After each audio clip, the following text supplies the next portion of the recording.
Hello again, everyone, on TransByDef. This is Katie. It's that time of the week again.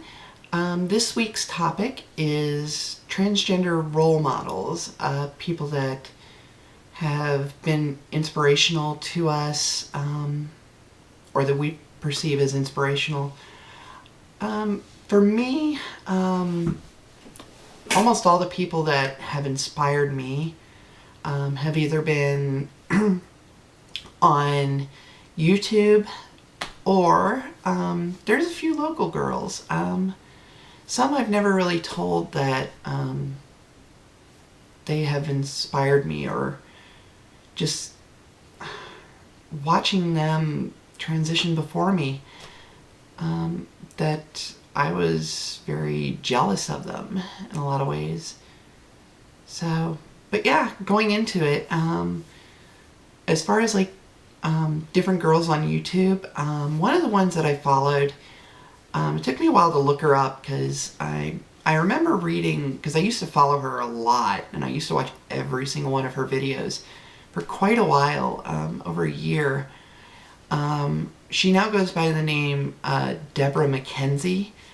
I can't remember off the top of my head what her name used to be. I know it was what her legal name is, and I know she changed it just because she was trying to go more stealth.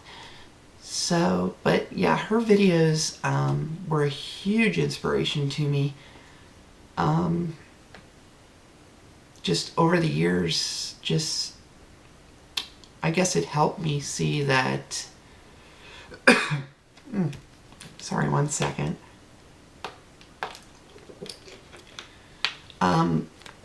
Just helped me see that there is hope, and that I'm not alone going through what I'm going through. So, yeah, she's one of them. Another one, her screen name is Minor Cubac. Her name is Jordan. She helped me realize a lot of things.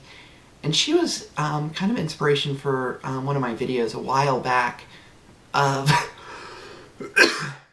I'm sorry, I'm still dealing with this stupid damn cough.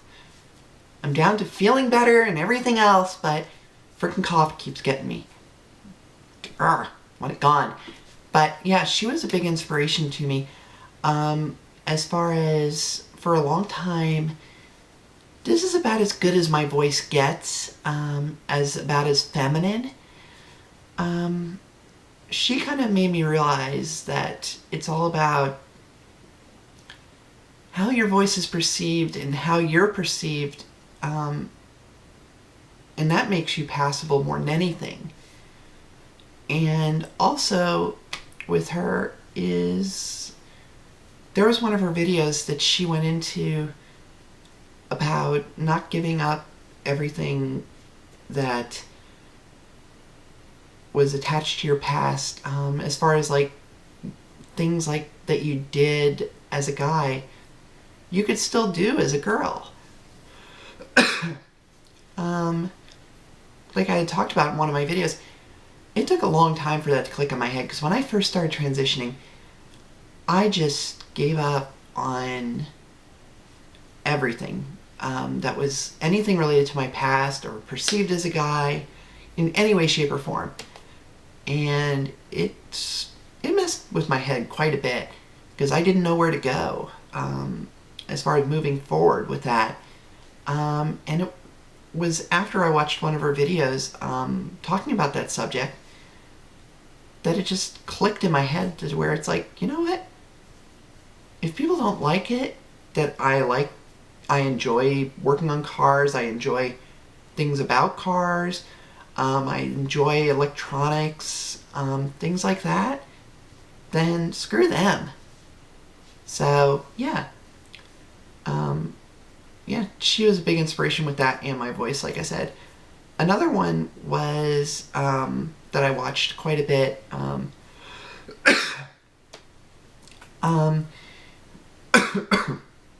oh goodness, this is really getting annoying.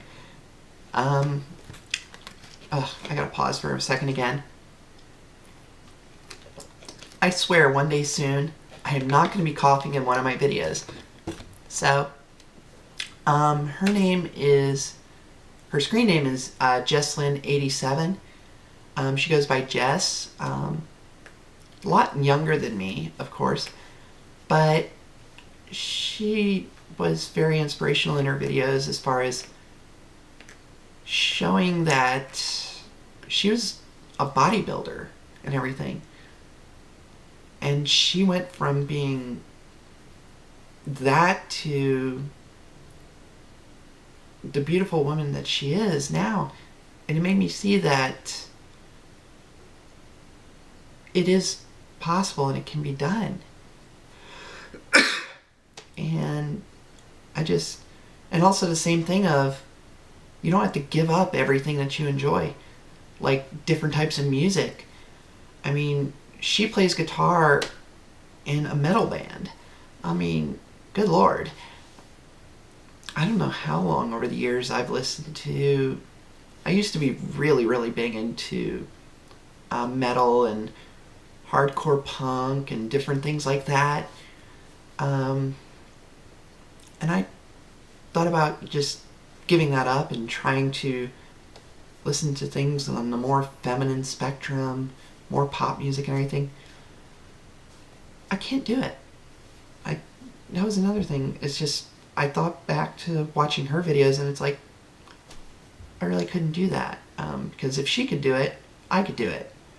So, hell, I pull up here and I'm listening to freaking Glassjaw or something, or Poison the Well, or God knows what else, hardcore, like I'll listen to Megadeth or something, pull up to my apartment and I'll have it cranked. I don't care. But, yeah. The only other one, there's one other person on YouTube. Oh, God. And I was talking to, Charlotte about this one, because I actually met up with Charlotte this week. She actually came down to Charlotte, so we met up. So it was kind of cool. Yeah, person who kind of was very helpful and inspirational in ways for just mainly voice, because that's what she did. Was she goes by a screen name Candy FLA.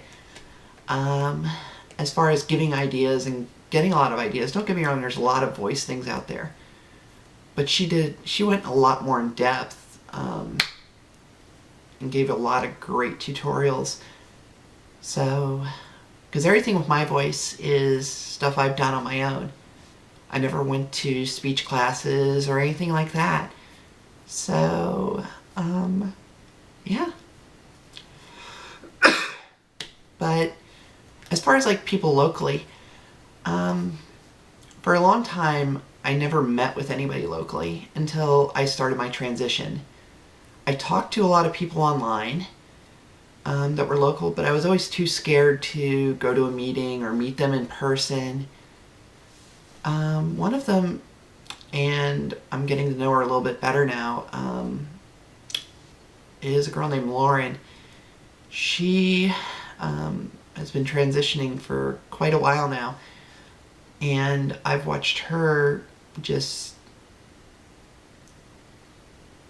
change so much and do so much that I'm sitting here like, what am I sitting around for?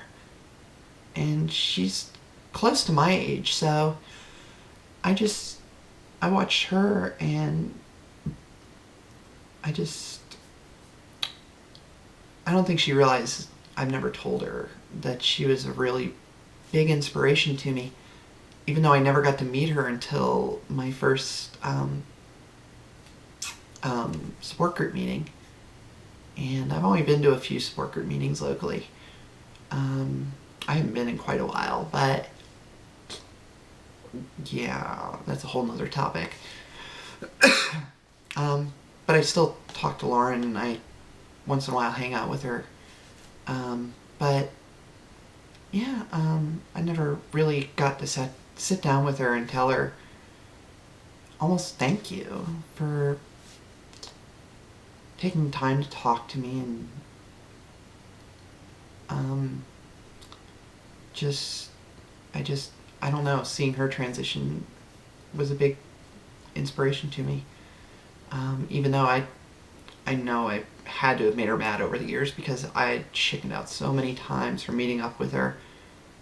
Um, and I feel really, really bad for that.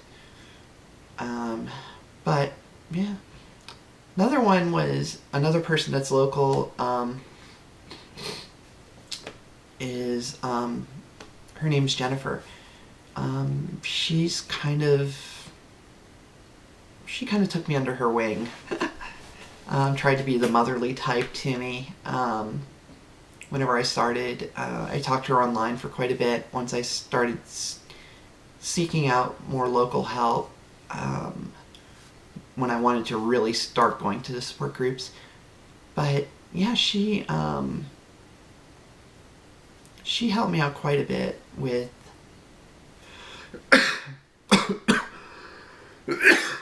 oh god.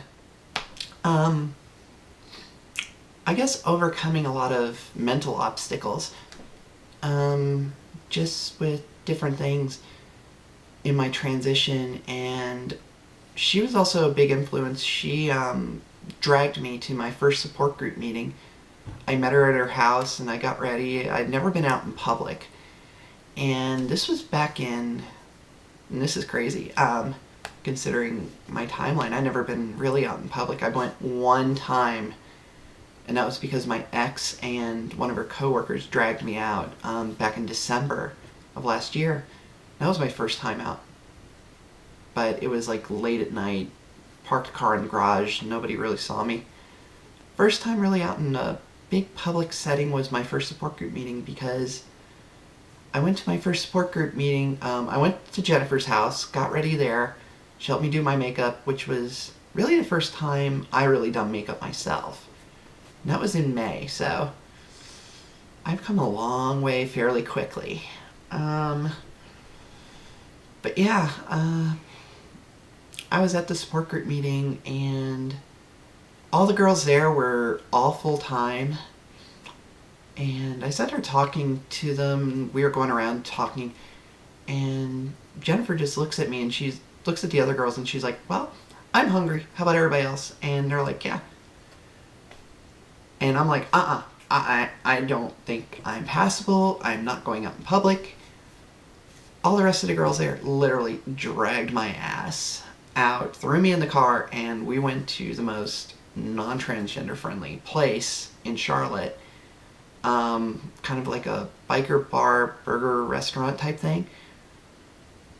She just sat there the whole time as we're walking in, like, just almost like little birdie on my shoulder, just sitting there telling me, she's like, just act normal, you're fine, just don't act like anything's different, and you'll be fine. And I did that. Even though my voice at the time, I never tried doing anything with my voice. So it was all pretty much, it sounded, the best way to describe it is almost like a teenager going through puberty. It was going up and down so fucking much, it's not even funny. Oh my god, it was horrible. To me it was. And after that, it's like I ordered my food and they brought it out, and I was still scared the whole time. But everybody else said I was acting totally natural and normal and not giving myself away. I still call bullshit on that one. But yeah, Jennifer has helped me with quite a bit. She's been a huge inspiration to me with a lot of things. And she also made me overcome because a lot of things with just along the lines of, she gave me a piece of advice that has really stuck with me. And I've told it to a few others, and they've all said it's really damn good advice. Because I thought about, at one point, just, I got really deep into wiping anything with my old name off, anything online I could, which is really hard when you've been doing computers for years and you've had a same screen name since 1988. When you've had one that long and you've had another name attached to it, try wiping shit off of that. That's a pain in the fucking ass. I've almost succeeded. Almost. But no, she came up with a good point. Because I came to a point where, especially where I live now, nobody knows that I'm transgender. So her word of advice was that, and this is what she goes by, is she's trans when she wants to be trans. Meaning that when she wants to be out to a support group and helping others, that's when the only people that know that she's transgender. Other than that, no. And that kind of clicked in my head because for a long time I sat here to where I just wanted to not be seen or just kind of hide and just blend in and pretty much go stealth. But in a lot of ways I wanted to give back and be able to help others, like others have helped me, because I really genuinely feel the need to do that.